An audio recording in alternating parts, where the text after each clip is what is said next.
Eh bien, bonjour à tous, c'est Jackie qui vous présente le 1293e JJDA depuis le début de l'histoire de l'humanité. Merci beaucoup, public adoré. Vous êtes de plus en plus nombreux à venir sur ce plateau, c'est incroyable.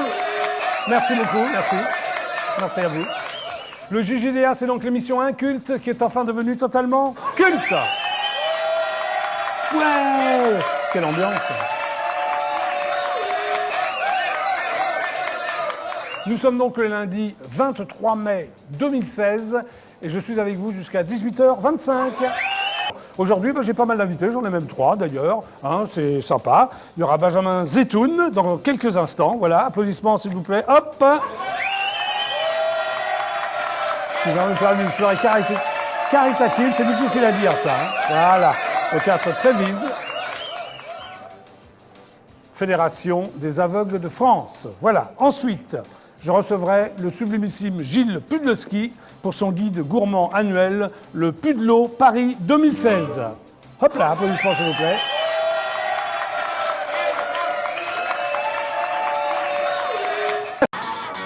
Eh bien, nous voici de retour sur le plateau du JJDA, c'était les pubs. Hop là. Et maintenant, vous le voyez, il était déjà à l'image, Gilles, c'est magnifique. Vous voulez faire un triomphe à Gilles Pudlowski. En personne, lui-même. Bravo! T'as vu le monde qui est sur le plateau pour t'applaudir? Formidable! Est-ce que tu veux un rappel, Gilles? Tu veux un rappel? Un rappel, allez. Un rappel. Standing ovation! Hey! Donc Gilles, tu es guide gastronomique, mais tu es chanteur aussi, non?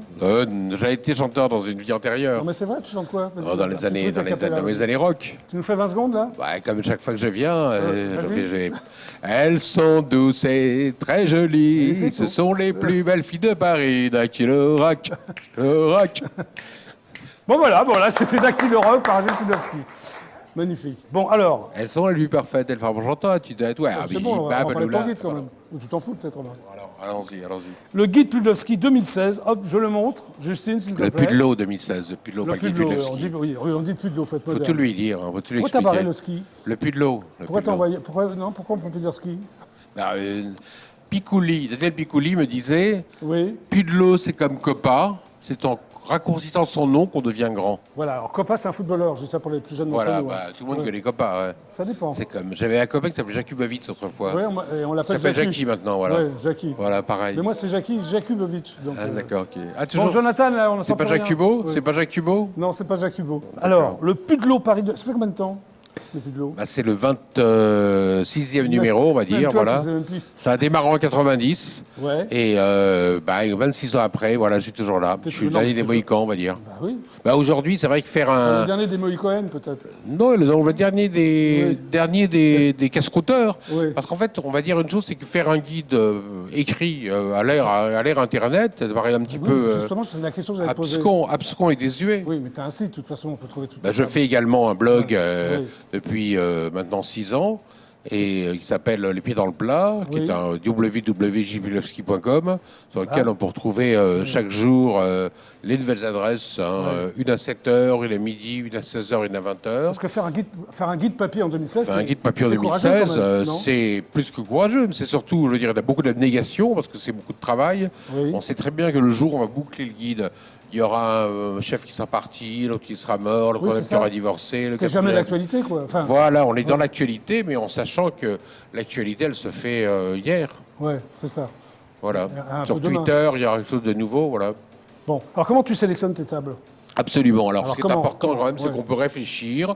L'écrit permet la réflexion, les paroles volent, les écrits restent. Et ce guide, quand même, fait autorité. Absolument. Le Pudlo, on dit passe-moi le Pudlo, comme on dirait. Passe-moi le sel. Absolument, bravo. Voilà, c'est un peu ça, quoi. Tout à fait. T'es rentré dans la mémoire collective. Voilà. T'as réussi ton coup, comme on dit. Je n'existe plus, mais Pudlo existe toujours. Pudlowski, Gilles. Voilà, moi je suis comme Jon Snow dans Game of Thrones. Voilà. Alors, toi, c'est je suis mort, mais je suis encore là. Voilà. Alors toi, c'est les assiettes. Absolument. Le Michelin, c'est les étoiles. Absolument, les étoiles, les assiettes. Voilà. Il y a une, deux, trois assiettes, une marmite pour le rapport qualité-prix. Et lorsqu'on est déçu, on met une assiette cassée.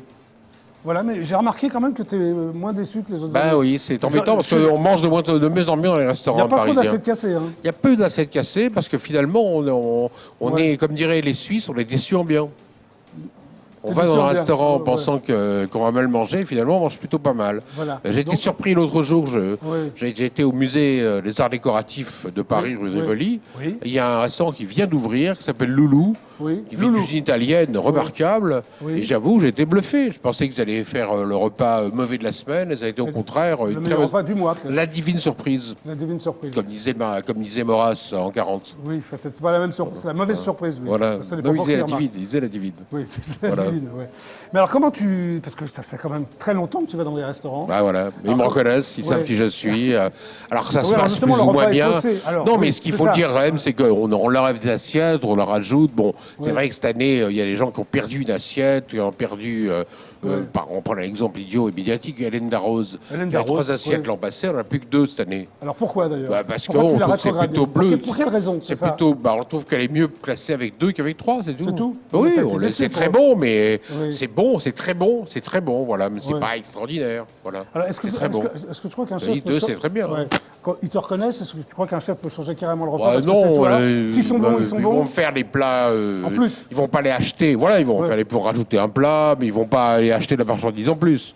Ils vont rajouter un plat, genre un vin formidable, une belle alliance 20 mai, mais quelque part, le jeu sera le même. Si quelque chose se passe très mal. J'ai souvent été dans le passé. Je me souviens un jour chez la Serre. J'étais connu, archi connu, et pourtant j'avais fait un repas catastrophique, et j'ai fait un article assez méchant. Donc, il a raté son repas, le chef a raté son repas. Oui, c'est vieux comme histoire, parce que depuis, ils sont pas un peu... Ils sont tendus, et ils peuvent rater leur histoire. C'est ça, oui, peut-être que c'est effectivement ça. Je crois qu'il peut y avoir un raté, alors que la maison peut être bien par ailleurs. Alors maintenant, il y a des endroits à Paris où on mange très bien pour pas trop cher. C'est ce que tu... Absolument, après l'été pris, il y a un garçon qu'on a mis en relief cette année qui fait une cuisine formidable. Où il y a un menu par exemple à 30 € chez lui, Simon Horvitz, qui se trouve rue de Lazaret. À côté de la synagogue, non? À côté de la synagogue, absolument, et de la place de la République. D'accord. En plus. Donc on peut aller à la nuit debout et puis après aller chez lui, quoi. Absolument, absolument. Alors qu'est-ce qu'il fait, lui, il fait une cuisine, terrine de chevreuil au châtenay du moment. C'est surprenant poissons, c'est surprenant. C'est une cuisine, je dirais, sincère, une cuisine du cœur, une cuisine vraie, avec les produits du moment, une aussi, des vins bio, des vins nature. Alors tu l'as mis révélation de l'année. D'ailleurs, on va le montrer. Révélation de l'année, un garçon qui a beaucoup de talent. Voilà. On peut mettre un petit peu en vedette. On a voulu le mettre en vedette, voilà. Et puis, il y a également Mensae dans le 19e, où s'exerce à la fois Thibault Sommardier et Kevin D'Andrea, 2 garçons qui ont été tu les as mis en rapport qualité-prix de l'année. Qui sont copés, rapport qualité-prix de l'année, parce qu'on peut manger chez eux pour 25 ou 30 €, ça dépend évidemment. C'est ça qui est bien, on peut manger. Voilà, très bien. Et pareil, c'est une ville formidable. Si vous allez à Londres, à New York et compagnie, vous allez payer une somme rondelette parce qu'on vous facture le service en plus, vous avez 10% en plus, vous avez des vins qui valent la peau des fesses. Paris est une ville relativement bon marché avec des gens de talent. Oui, c'est ça. Donc très bien leur métier. On peut manger à des prix raisonnables, très bien manger. Absolument, absolument. Est-ce que les grandes tables sont restées les grandes tables? Alors, les grandes tables sont toujours les grandes tables, mais c'est vrai qu'elles sont souvent inabordables. Et c'est pour ça parce qu'elles sont très chères. Oui, non, mais d'accord, mais pour quelle raison? Il faut payer. Écoutez, les charges de personnel sont quand même très élevées dans les grands restaurants, les couverts, le décorum, la location de plein de choses. Enfin, le location, comme les Anglais, la situation. Ça coûte être bien situé dans un bon endroit. Là, lorsque vous payez un loyer important. C'est pour ça, voilà. Absolument. Et puis vous avez des choses qui n'ont même aucun rapport avec ce que vous mangez. C'est-à-dire que le produit lui-même peut coûter cher, mais lorsque vous avez beaucoup de charges de personnel, beaucoup de problèmes de loyer, d'entretien, etc., c'est vrai que faire de la grande restauration, ça coûte quelque chose. Donc c'est vrai que les repas, c'est 300-400 €. Dans des maisons comme aussi Alain Ducasse, Pierre Gagnère, Alain Bassard, etc., qui sont un peu les grands de Paris, qui sont bien été dans ce guide. Mais c'est vrai que c'est quand même des petits coups de folie à chaque fois. Alors, est-ce que toutes ces émissions de télé ont fait du bien aux chefs? Je parle de Top Chef, Master Chef. Alors, ça fait du bien en général, on va dire, à la profession. C'est vrai que le fait qu'on parle de gastronomie, c'est une bonne chose pour la gastronomie en général, pour les chefs en particulier, pour les critiques aussi, parce que quelque part, notre métier est valorisé. S'il n'y avait pas de restaurant et pas de chef, aujourd'hui, c'est vrai qu'on a du mal à mal manger, parce que justement, tous ces chefs La barre est plus haut, hein. C'est comme saut en hauteur. Aujourd'hui, pour être champion du monde saut en hauteur, il ne faut plus sauter 1,60 m, il faut sauter 2 mètres. Donc, tu parles beaucoup de Jean Imbert, qui justement... Jean Imbert à la cajou, voilà, un très bon chef. Tu leur fais une belle critique. Il a une assiette dans le guide, il a effectivement maintenant un bon texte. Voilà, donc alors il est issu quand même de la télé. Lui, complètement, c'est un personnage, enfin, il est issu. Il a appris la cuisine. Attendez, remettons les choses en place. Il a appris la cuisine chez les grands. Il est copain avec les grands. Quand je dis les grands, ça peut être Christian Lusker, Joël Robuchon, absolument, tout ça. Et chez lui, il fait une cuisine extrêmement sérieuse. Alors, elle est un petit peu parfois mal présentée. Moi, je vais repartir dans le passé d'avoir cette salle très sombre, on n'a pas grand-chose, des écrans plats, ça ne favorise pas la cuisine. Mais il a également une salle blanche où vous pouvez manger de manière plus raisonnable, on dirait avec les yeux en face des trous, et puis l'assiette devant vous, vous pouvez voir ce que vous mangez. Et puis c'est des choses superbes, il fait des choses superbes. Alors maintenant, on va parler de l'Alsace des écrivains. Oui, alors ça, on peut dire aucun. Non, aucun. Alors qu'est-ce qui se passe? Ça fait partie... écoutez, moi, j'ai toujours eu de fer au feu. Avant de faire la critique gastronomique, je faisais la critique littéraire. Ma passion, c'est la littérature.